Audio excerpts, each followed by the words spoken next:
Good afternoon, everyone. 5 to 4 here in the UK on Tuesday, the 30th of March. So we can see that the trends on VectorVest USA down. Although today the number of advances and declines are pretty much the same, but nevertheless we've got a confirmed down situation and quite a mixed situation as the S&P 500 does its best to either break through this 4,000 level or be rejected at the 4,000 level. Certainly, and let's have a look at the VectorVest composite itself. The advice is saying don't buy stocks today, and I think that's darn good advice. There is the VectorVest composite, a very broad measure of the American market. There's the confirmed calls. The last confirmed call is down. That's a signal that needs to be taken very seriously. If I put on and add the buy-sell ratio, the breadth of the market, and just tick it, you can see that and this is something that I spoke about at length last week, where we had this situation where the price made a new high and the buy-sell ratio couldn't come anywhere near it, and that's never good, folks. So we have to be very careful here. As you know, I pretty much just spread bet in the American markets, which are a UK way of short-term swing trading. And I closed out of quite a few positions last week. Some of them I got out at entry, some of them were losers. Wasn't a great period for me, but we can't expect the good times every week. We had such a great run last year. I'm holding two positions. I'll show you those positions in a second, 3 positions in fact, but we have to be very careful here indeed.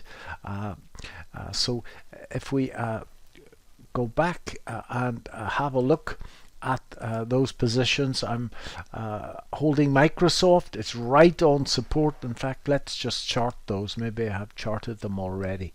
No, I haven't. So let's just chart those. Right click, view charts. That's Horton's, and Horton's I only bought into just there at that open as it broke up. Earnings per share is good. It's undervalued, just got impeccable VectorVest characteristics. And again, it pulled back. It's now holding this support level. Stop loss underneath that outside bar. Let's see how it goes. This one I've been into it for about a week now. It's going the right way, and I think yesterday was an inside day, as it was in Horton's. If it breaks this high, it should go. And that's Microsoft. I've held Microsoft for quite a long time, and since this little spring we had on Microsoft, you can see my famous springs where market comes back, kisses the level, then goes down, runs it and goes, but it hasn't really done anything at all, so not so great.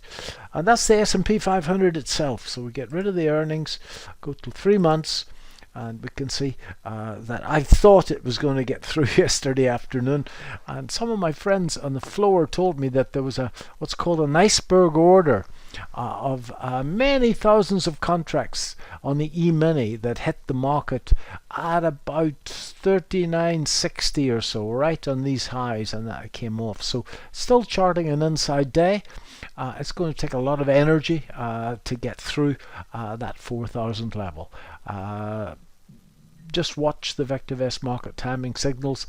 This market has been difficult, and swing trades haven't worked out, certainly for me, that well over the last couple of weeks. Maybe I was spoilt a little bit. I think we were all spoilt a little bit with the way the moves went during the course of 2020, where they broke out and just kept on going.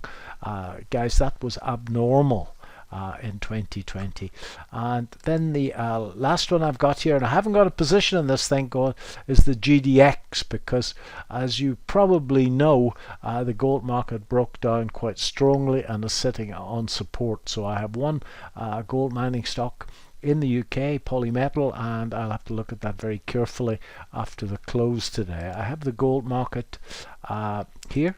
There's the gold market, and I was hopeful that this was going to break, but it's come right back. It's sitting on that 62% retracement. So is that support going to hold again at 1685 odd?